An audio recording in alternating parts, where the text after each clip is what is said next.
নমস্কাৰ ইকক্সালৈ সুস্বাগতম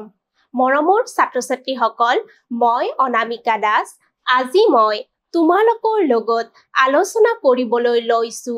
নৱম শ্ৰেণীৰ সমাজ বিজ্ঞানৰ ইতিহাসৰ পঞ্চমটো পাঠ অসমত ব্ৰিটিছ প্ৰশাসনৰ আৰম্ভণি ছাত্ৰ-ছাত্ৰীসকল ইতিমধ্যে আমি পূৰ্বৰ পাঠসমূহত অসমত কেনেদৰে ব্ৰিটিছ প্ৰশাসনে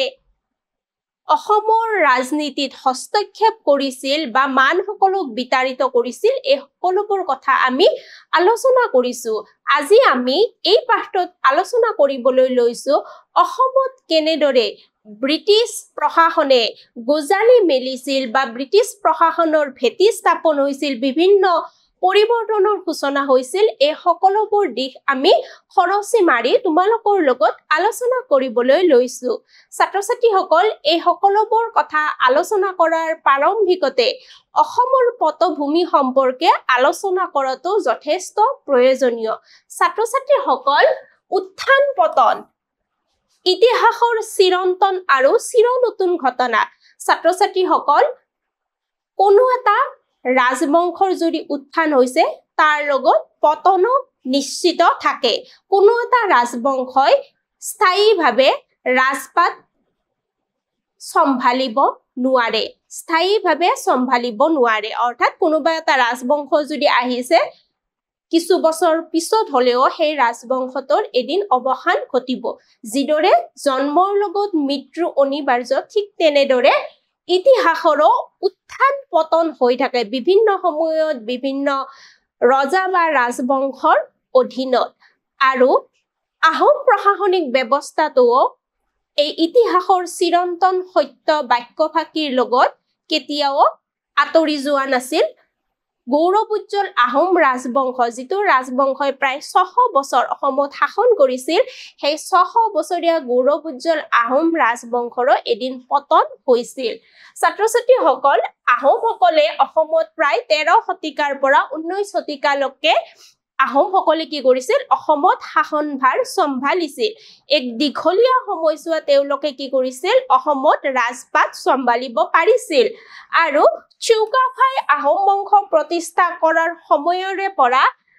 মানৰ অসম আক্ৰমণৰ পিছত কি হৈছিল এই ৰাজবংশটোৰ কি হৈছিল অন্ত পৰিছিল অৰ্থাৎ চুকাফা তেখেতে যিমান কষ্টৰে এই বিশাল সাম্ৰাজ্যখনৰ ভেটি অসমত স্থাপন কৰিছিল সেই সাম্ৰাজ্যখন কালৰ গৰাহত এদিন কি হৈছিল নাইকিয়া হৈ গৈছিল পতন হৈছিল গৌৰৱোজ্জ্বল আহোম বংশৰ আৰু মানৰ অসম অধিকাৰ কৰা ঘটনাই ব্ৰিটিছসকলক কি কৰিছিল অসম সম্পৰ্কে অধিক আগ্ৰহী কৰিছিল অসমলৈ তেওঁলোকে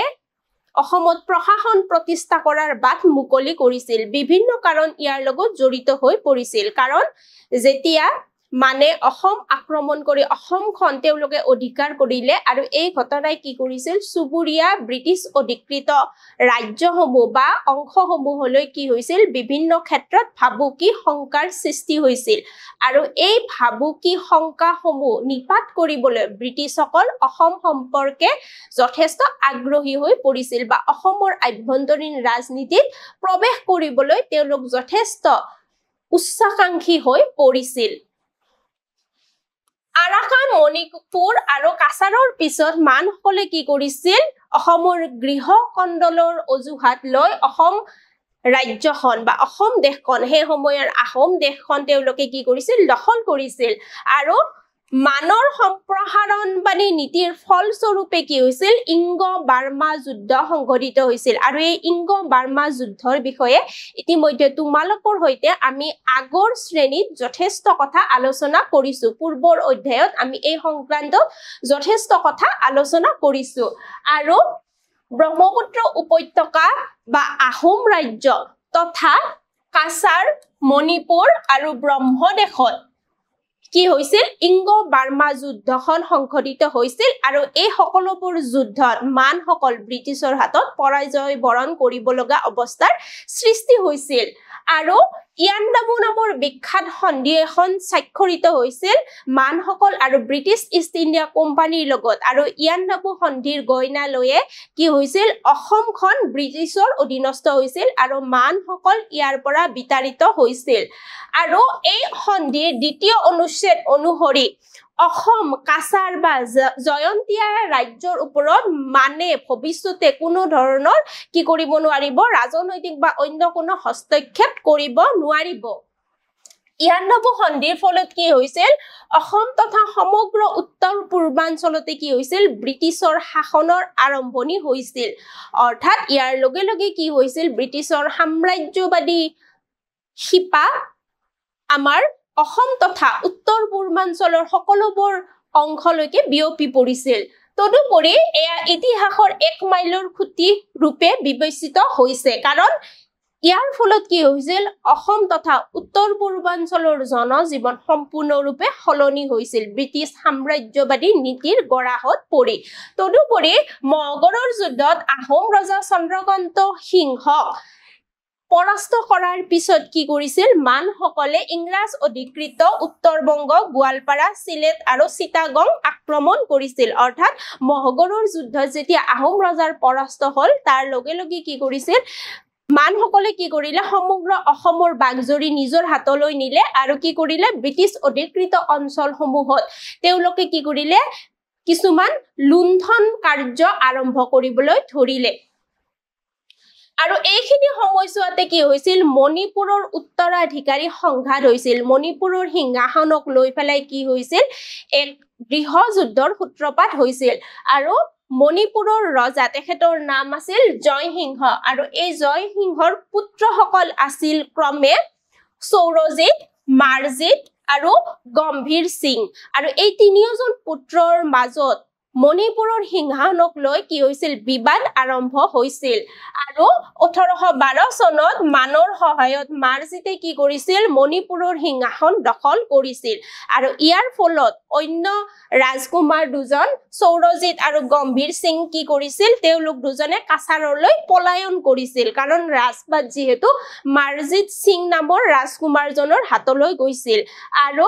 মানসকলে তাৰ পিছত কি কৰিছিল কাছাৰক আক্ৰমণ কৰিবলৈ উদ্যত হৈছিল কাছাৰ ৰাজ্যখন নিজৰ অধীনস্থ কৰিবলৈ মানসকল উদ্যত হৈ পৰিছিল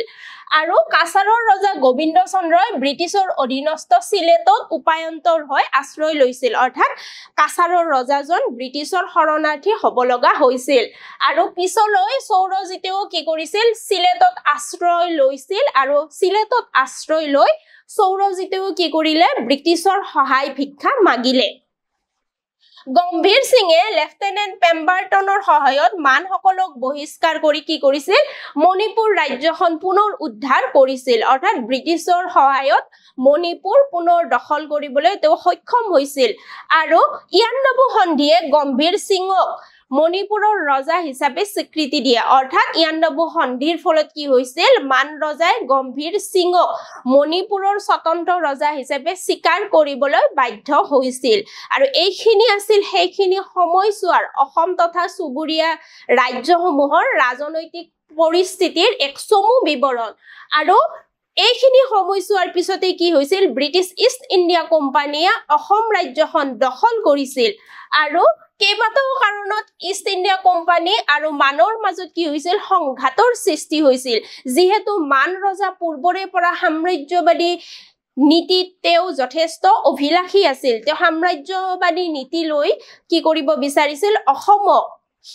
ঘাটি হিচাপে পাতি সামৰিক ঘাটি হিচাপে পাতি তেখেতে কি কৰিব বিচাৰিছিল অসমৰ চুবুৰীয়া ব্ৰিটিছ অধিকৃত অংশলৈ সাম্ৰাজ্যবাদী নীতি সম্প্ৰসাৰিত কৰাৰ বাবে পূৰ্বৰে পৰা অভিলাষী আছিল আৰু বদন চন্দ্ৰ বৰফুকনৰ আমন্ত্ৰণে কি কৰিছিল অসম অভিমুখে আমন্ত্ৰণে কি কৰিছিল মানক সেই সুযোগ দিছিল আৰু পৰৱৰ্তী সময়ত তিনিবাৰকৈ মানে অসম আক্ৰমণ কৰি অসমক বিধ্বস্ত কৰি কি কৰিছিল অসমৰ পৰা চুবুৰীয়া যি ব্ৰিটিছ অধিকৃত অঞ্চল আছে বা ৰাজ্য আছে সেইবিলাকত কি কৰিছিল মানসকলে লুণ্ঠন কাৰ্য আৰম্ভ কৰিছিল আৰু এইবিলাক ঘটনাত ব্ৰিটিছ ইষ্ট ইণ্ডিয়া কোম্পানী কৰ্তৃপক্ষ যথেষ্ট ক্ষোভিত হৈছিল 1822 চনত মানসকলে চট্টগ্ৰামত কিছু সংখ্যক ইংৰাজ লোকক তেওঁলোকে কি কৰিছিল বন্দী কৰিছিল আৰু দুজনমান বন্দী অৱস্থাতে মৃত্যু হৈছিল দুজনমান ইংৰাজ মানুহৰ বন্দী অৱস্থাতে যেতিয়া মৃত্যু হল তেতিয়া কি হল ইংৰাজ আৰু মানৰ সম্পৰ্ক যথেষ্ট অৱনতিৰ ফালে ঢাল খাইছিল আৰু কোম্পানী অধিকৃত চাহপুৰীত প্ৰৱেশ কৰি মানসকলে কি কৰিছিল নিজৰ পতাকা উত্তোলন কৰিছিল চাহপুৰী আছিল এটা ব্ৰিটিছ অধিকৃত অঞ্চল আৰু মানসকলে চাহপুৰীত যেতিয়া প্ৰৱেশ কৰি নিজৰ পতাকা উত্তোলন কৰিলে তেতিয়া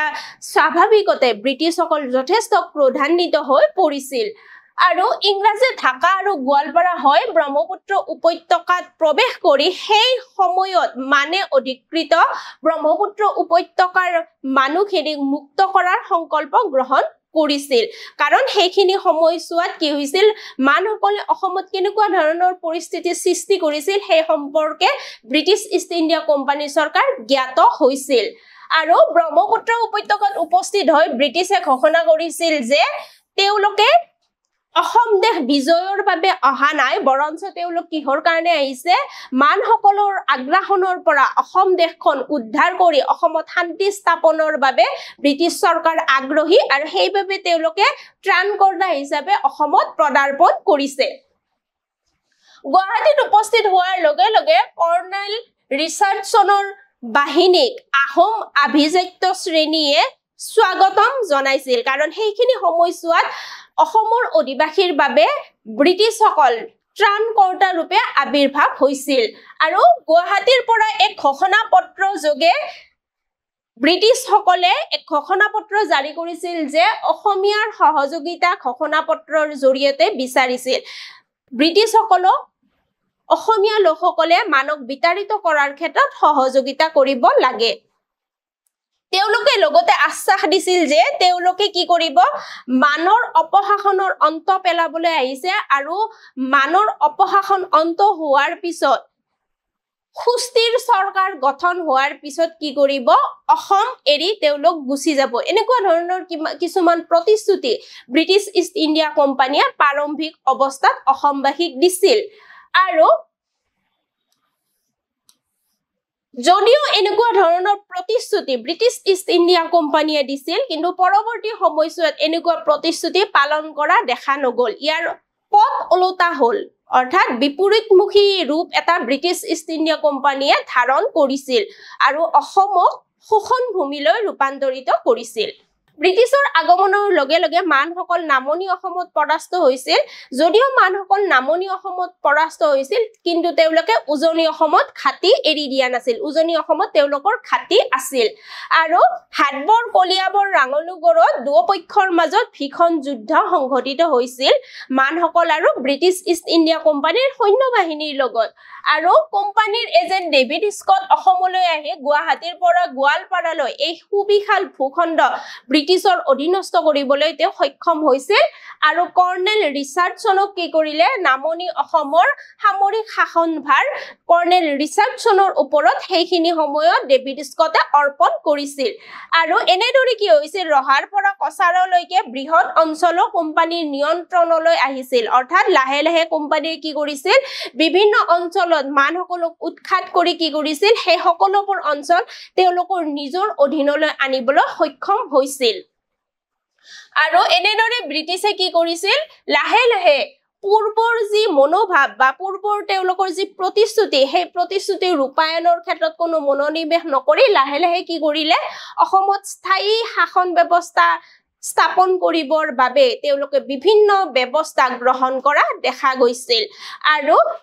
এতিয়া আমি আহিছো ব্ৰহ্মপুত্ৰ উপত্যকাত ব্ৰিটিছৰ আধিপত্য কেনেদৰেনো স্থাপিত হৈছিল সেই বিষয়ে আলোচনা কৰিব ছাত্ৰ ছাত্ৰীসকল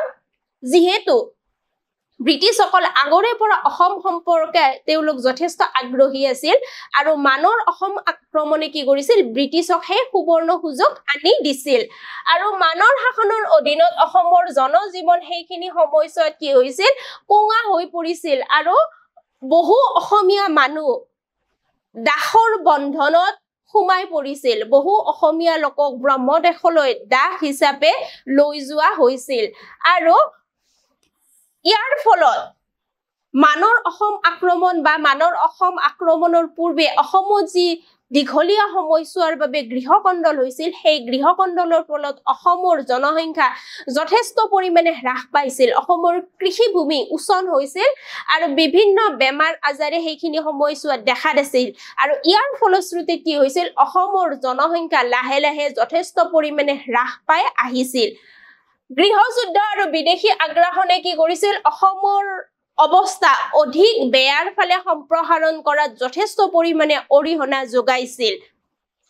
কেইবা বছৰো ধৰি মানসকলে অসম ভূমিক তেওঁলোকৰ নিয়ন্ত্ৰণত ৰাখিছিল আৰু এইখিনি সময়ছোৱাত যি কেইবছৰ মানসকলে অসম ভূমিক নিজৰ নিয়ন্ত্ৰণত ৰাখিছিল সেইখিনি সময়ছোৱাত কি হৈছিল অসম তথা ব্ৰহ্মপুত্ৰ উপত্যকাৰ মানুহৰ মাজত ঐক্য সংহতিৰ অভাৱ পৰিলক্ষিত হয় ঐক্য সংহতিৰ অভাৱৰ বাবে মানৰ দৰে এটা বিদেশী শক্তিয়ে অসমৰ ৰাজনীতিত প্ৰৱেশ কৰাৰ সুযোগ পাইছিল আৰু সেইখিনি সময়ছোৱাত গৃহযুদ্ধ বিষয়া কৰ্মচাৰীৰ মাজত অন্তৰ্দ্বন্দ্বই কি কৰিছিল ৰাজনৈতিক পৰিস্থিতি আৰু অধিক জটিল কৰি তুলিছিল আৰু ক্ৰমান্বয়ে কি হৈছিল অসমৰ সামৰিক বাহিনীটো মনোবলহীন হৈ পৰিছিল অসমৰ প্ৰজাই জীয়াই থকাৰ শক্তি হেৰুৱাই পেলাইছিল ৰাজসিংহাসনৰ বাবে কোনো যোগ্য প্ৰাৰ্থী নথকাত ব্ৰিটিছে কি কৰিছিল প্ৰশাসনক নিজৰ নিয়ন্ত্ৰণলৈ আনিছিল আৰু তেওঁলোকে যুক্তি দিছিল যে যদিহে অসমক তেনেকুৱা এটা অৱস্থাত এৰি থৈ যায় অসম পুনৰ গৃহযুদ্ধৰ সন্মুখীন হ'ব গতিকে এনেকুৱা ধৰণৰ কিছুমান যুক্তি দি ব্ৰিটিছ ইষ্ট ইণ্ডিয়া কোম্পানীয়ে কি কৰিছিল অসমত তেওঁলোকৰ শাসনভাৰ আৰম্ভ কৰিছিল আৰু তোমালোকে যে দেখিছা এই মেপখন হৈছে ব্ৰিটিছ অধিকৃত অসমৰ অঞ্চলসমূহ ব্ৰিটিছে প্ৰাৰম্ভিক অৱস্থাত কোনখিনি অঞ্চলনো দখল কৰিছিল তাৰ এখন মানচিত্ৰ এই মানচিত্ৰখন লক্ষ্য কৰিলে তোমালোকে সেই অঞ্চলসমূহ চিনাক্ত কৰাত সুবিধা হ'ব এতিয়া আমি আহিছো ডেভিড স্কটৰ অসমত কেনেকুৱা ভূমিকা আছিল সেই সম্পৰ্কে আলোচনা কৰিব কাৰণ ডেভিড স্কটে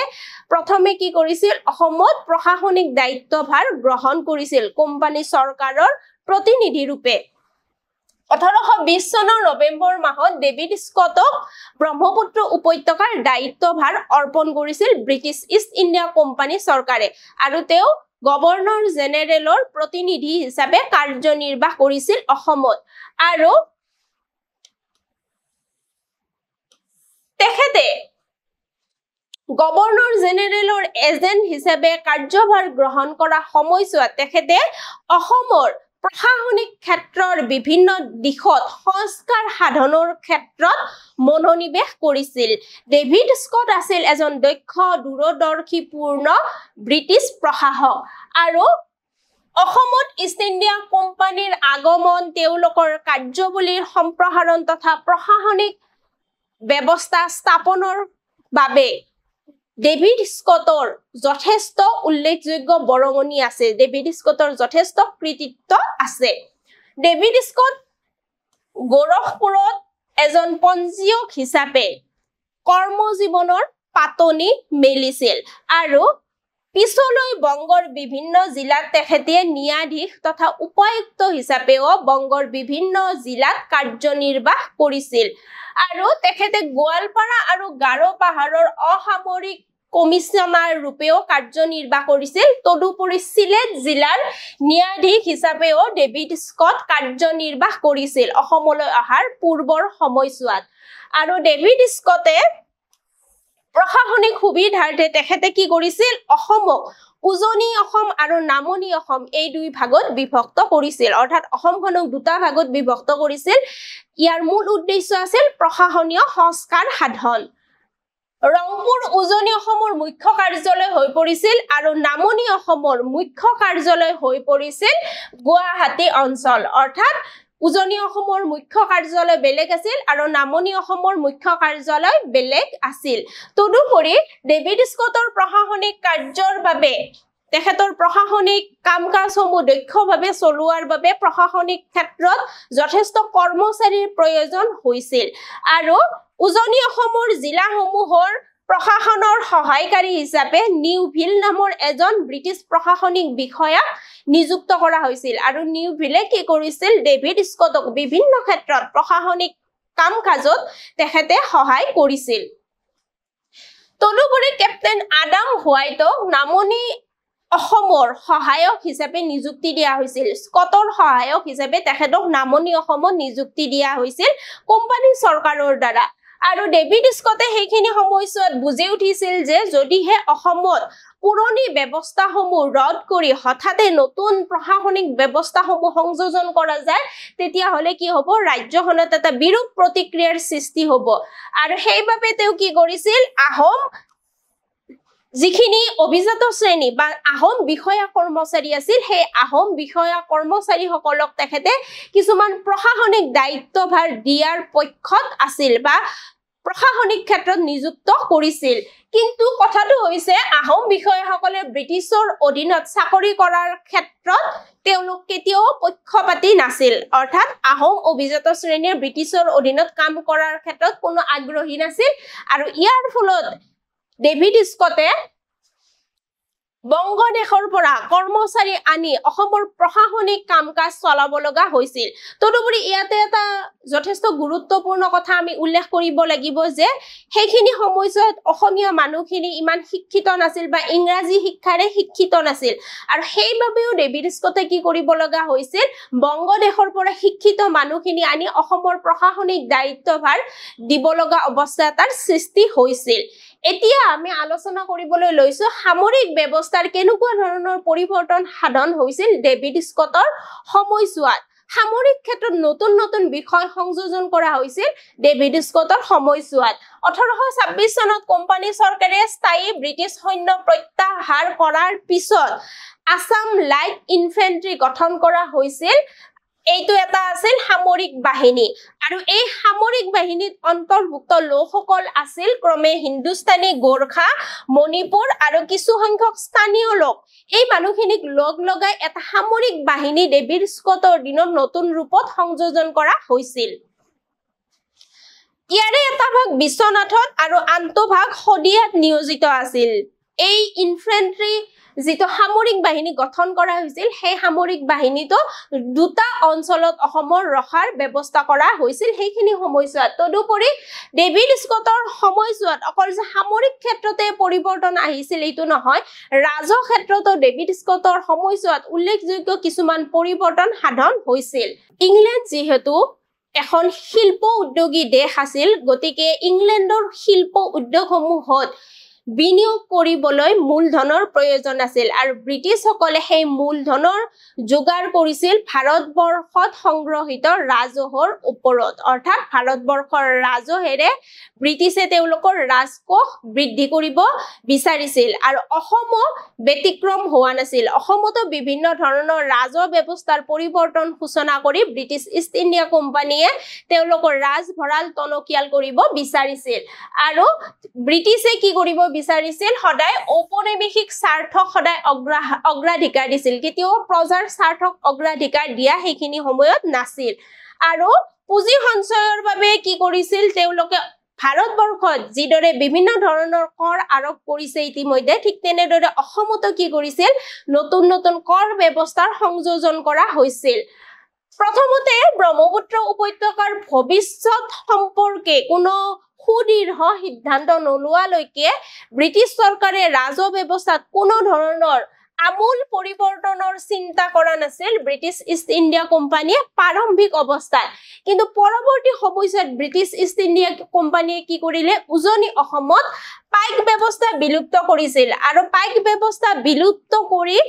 কি কৰিছিল প্ৰতিজন মানুহৰ পৰা 3 টকা হাৰে খাজানা সংগ্ৰহৰ ব্যৱস্থা আৰোপ কৰিছিল অৰ্থাৎ পাইক ব্যৱস্থাটো বিলুপ্ত কৰি প্ৰতিজন ব্যক্তিয়ে কি কৰিব লাগিব 3 টকা হাৰত খাজানা দিব লাগিব কোম্পানী চৰকাৰক এইটো আছিল এটা নতুন ব্যৱস্থা পুৰণি খেলৰ বিষয়াসকলক ৰাজহ সংগ্ৰহৰ দায়িত্ব সেইখিনি সময়ছোৱাত দিয়া হৈছিল অৰ্থাৎ খেলৰ যি বিষয়ববীয়া আছিল তেওঁলোককে ৰাজহ সংগ্ৰহৰ দায়িত্বসমূহ সেইখিনি সময়ত দিছিল তদুপৰি শইকীয়া হাজৰিকা আৰু বৰা পদবীধাৰী বিষয়াৰ সহযোগত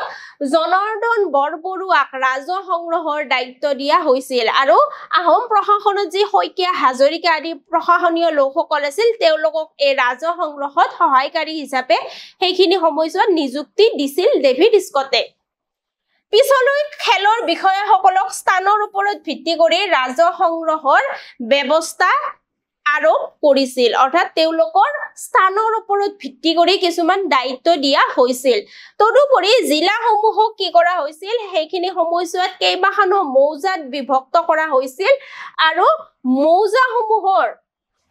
ক্ষেত্ৰত কি কৰা হৈছিল ৰাজহ সংগ্ৰহৰ দায়িত্ব দিয়া হৈছিল আৰাধন ৰয় আৰু লতা পানী ফুকনক আৰু এই দুজন ব্যক্তিক নগাঁও আৰু ৰহাত ৰাজহ সংগ্ৰহৰ দায়িত্ব দিছিল আৰু যি মৌজাসমূহ তেওঁলোকে গঠন কৰিছিল মৌজাসমূহৰ দায়িত্ব মৌজাদাৰ সকলৰ ওপৰত অৰ্পণ কৰা হৈছিল তদুপৰি ব্ৰিটিছে প্ৰাৰম্ভিক অৱস্থাত আহোম অভিজাত শ্ৰেণীৰ ওপৰত আস্থা ৰাখিছিল আৰু সকলো ক্ষেত্ৰতে আহোম অভিজাত শ্ৰেণীৰ সহায় সহযোগিতা তেওঁলোকে আশা কৰিছিল নামনি অসমক প্ৰত্যক্ষভাৱে ব্ৰিটিছ প্ৰশাসনৰ অন্তৰ্ভুক্ত কৰা হৈছিল অৰ্থাৎ নামনি অসম প্ৰত্যক্ষভাৱে ব্ৰিটিছ প্ৰশাসনৰ অধীনস্থ হৈছিল আৰু ক্ষুদ্ৰ ৰাজ্য কিছুমান আছিল যেনে ৰাণী দৰং ডিমৰুৱা আদি যিবিলাক ক্ষুদ্ৰ ৰাজ্য আছিল সেই ৰাজ্যসমূহে কি কৰিছিল আগৰ দৰে ব্ৰিটিছ ইষ্ট ইণ্ডিয়া কোম্পানীক কৰ দি আহিছিল অৰ্থাৎ তেওঁলোকে আগতে যেনেকৈ আহোম ৰজাক কৰ দিছিল ব্ৰিটিছ কোম্পানী চৰকাৰকো তেওঁলোকে কি কৰিছিল তেনেদৰে কৰ পৰিশোধ কৰিছিল ডেভিড স্কটে নামনি আৰু উজনি অসমৰ বাবে সুকীয়া ৰাজহ ব্যৱস্থা গ্ৰহণ কৰিছিল অৰ্থাৎ সুকীয়া ৰাজহ ব্যৱস্থা তেওঁ আৰম্ভ কৰিছিল আৰু নামনি অসমত পৰগনা ব্যৱস্থাটো তেখেতে বাহাল ৰাখিছিল নামনি অসমত পূৰ্বে যিটো পৰগনা সিস্টেম আছিল সেই পৰগনা ব্যৱস্থাটোকে বাহাল ৰাখি ফেলে কি কৰিছিল চৌধুৰী নামৰ বিষয়াৰ পৰিচালনাত একতা পৰগনা অঞ্চল ন্যস্ত কৰা হৈছিল অৰ্থাৎ একতা পৰগনা অঞ্চল চৌধুৰী নামৰ বিষয়াজনৰ অধীনত থাকিব চিৰস্তাদাৰ তহবিলদাৰ পাটোৱাৰী আৰু ঠাকুৰীয়া আদি খাজনা সংগ্ৰহকাৰী বিষয়া সেইখিনি সময়ছোৱাত নিয়োগ কৰা হৈছিল আৰু এই বিষয়াসকলে কি কৰিব পৰগনাসমূহৰ পৰা ৰাজহ সংগ্ৰহ কৰা যিবিলাক কৰ্ম আছে সেই কৰ্মসমূহ এই লোকসকলে সমাপন কৰিব তদুপৰি নগাঁও আৰু ৰহা অঞ্চলক সামৰি গুৱাহাটীৰ অধীনত এটা সুকীয়া গোট গঠন কৰা হৈছিল সেইখিনি সময়ছোৱাত নগাঁও আৰু ৰহা এইখিনি অঞ্চলক সামৰি পেলাই গুৱাহাটীত এটা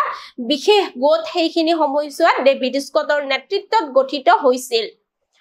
শিপিনী সোণাৰী মাছমৰীয়া কহাৰ আদি বিভিন্ন বৃত্তিধাৰীৰ লোকৰ ওপৰত বিভিন্ন বৃত্তীয় কৰ সেইখিনি সময়ছোৱাত আৰোপ কৰা হৈছিল অৰ্থাৎ এই যে বিভিন্ন বৃত্তিধাৰী লোকসকল অসমত আছে সেই বৃত্তিধাৰী লোকসকলেও কি কৰিব লগা হৈছিল কৰ দিব লগা হৈছিল আৰু কৰমুক্ত মাটি কিছুমান আছিল আহোমৰ প্ৰশাসন ব্যৱস্থাত এই কৰমুক্ত মাটিসমূহ আছিল দেৱোত্তৰ ব্ৰহ্মোত্তৰ আৰু ধৰ্মোত্তৰ এই মাটিসমূহৰ ওপৰতো কি কৰিছিল ব্ৰিটিছসকলে কৰ আৰোপ কৰা আৰম্ভ কৰি দিছিল কিন্তু এই কৰসমূহ আধা অংশহে লোৱা হৈছিল সম্পূৰ্ণ লোৱা হোৱা নাছিল আধা অংশ এই মাটিৰ গৰাকীয়ে কৰ দিব লাগিব আৰু এই কৰক কি বুলি কোৱা হৈছিল বৰঙনি নামেৰে তেওঁলোকে বিভূষিত কৰিছিল তদুপৰি ডেভিড স্কটৰ সময়ত কেপ্টেইন মেথিউছৰ অধীনত নামনি অসমৰ ভূমিৰ জৰীপ কাৰ্য সম্পূৰ্ণ কৰা হৈছিল অৰ্থাৎ নামনি অসমৰ ভূমিৰ জৰীপ কাৰ্য ডেভিড স্কটৰ সময়ছোৱাতে সম্পন্ন হৈছিল এইটো প্ৰশাসনিক ক্ষেত্ৰত এটা উল্লেখযোগ্য সংস্কাৰ ডেভিড স্কটে সাধন কৰিছিল বস্তি ভূমি ৰূপিত তথা শালি খেতি অঞ্চল ফৰিঙতি বা আহু ধান সৰিয়হ খেতি প্ৰধান অঞ্চল আদি বিভিন্ন অঞ্চলত মাটিসমূহ সেইখিনি সময়ছোৱাত ভাগ কৰা হৈছিল অৰ্থাৎ খেতিৰ মাটিসমূহক তেওঁলোকে কি কৰিছিল বিভিন্ন ভাগত ভাগ কৰিছিল আৰু সেইমতে কি কৰিছিল কৰ আৰোপ কৰিছিল আৰু আফিং খেতিৰ বাবে যিবিলাক মাটি আছিল তাত কৰৰ পৰিমাণটো বেছি আছিল যিবিলাক মাটিত আফিং খেতি কৰিছিল খেতিয়কসকলে সেই আফিং খেতিৰ বাবদ কৃষকসকলে অধিক কৰ দিব লগা হৈছিল আৰু স্কটে নামনি অসমৰ পৰা ৰাজহ বৃদ্ধিৰ সম্ভাৱনাৰ তথ্য কোম্পানী চৰকাৰক প্ৰেৰণ কৰিছিল নামনি অসম যে ৰাজহ সংগ্ৰহৰ বাবে এখন সম্ভাৱনাপূৰ্ণ ঠাই সেই কথাটো কোম্পানী চৰকাৰক ডেভিড স্কটে প্ৰতিবেদন আকাৰে জনাইছিল আৰু নামনি অসমৰ প্ৰতিজন পাইকক 3 পুৰাকৈ খেতিৰ মাটি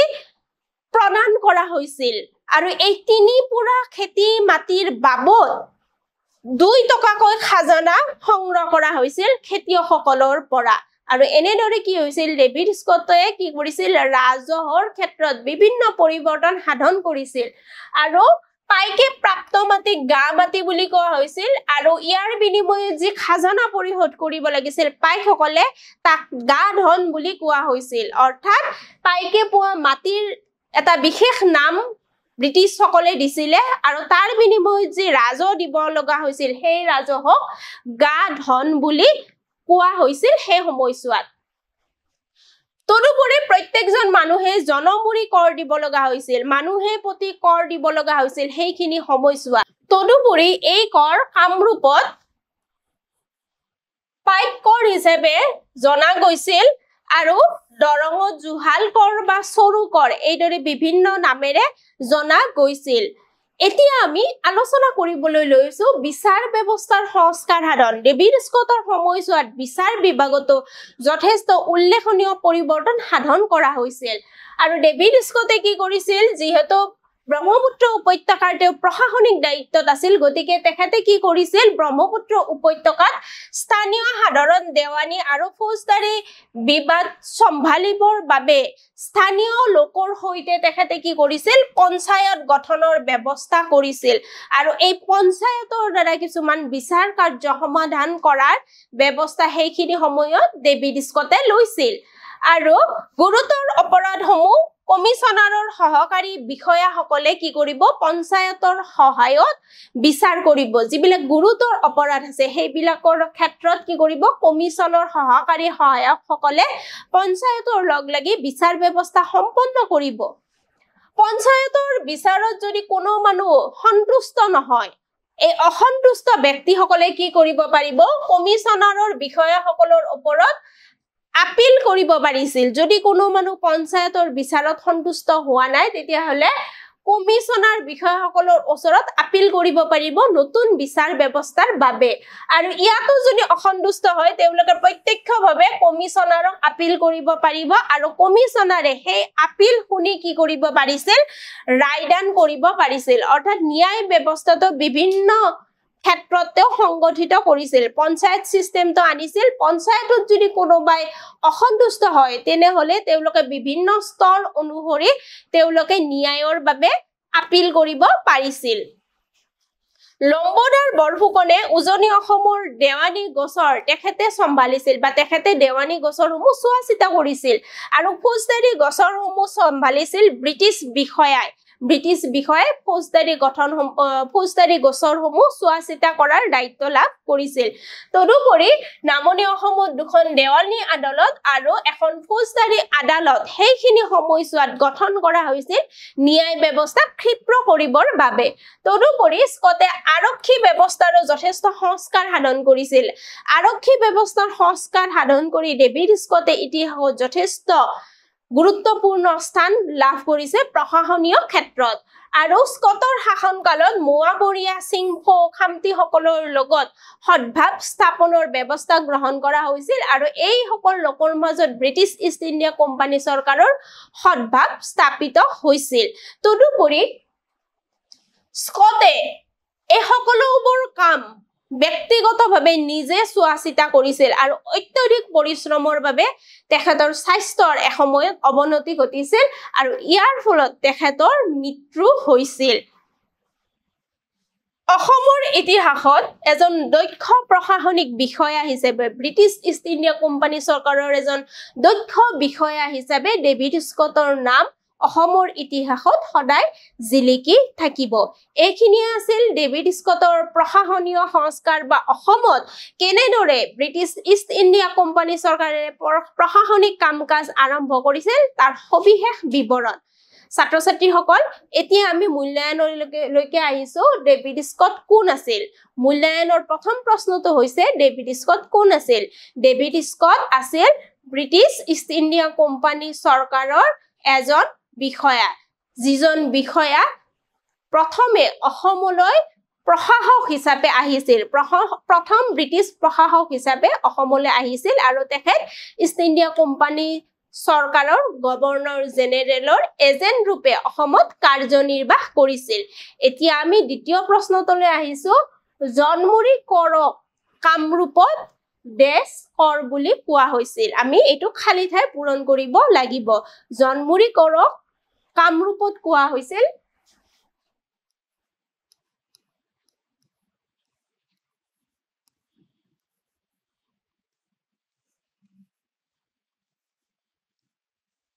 পাইক কৰ বুলি কোৱা হৈছিল ছাত্ৰ-ছাত্ৰীসকল আশা কৰিছো তোমালোকে এই অধ্যায়টোৰ প্ৰথমটো অংশ খুব ভালদৰে বুজি পাইছা ছাত্ৰ-ছাত্ৰীসকল এই অংশটো আজি আমি ইয়াতে এৰিছো পৰৱৰ্তী সময়ত নতুন অংশৰ সৈতে পুনৰ লগ পোৱাৰ প্ৰতিশ্ৰুতিৰে আজিলৈ ইমানতে এৰিছো ধন্যবাদ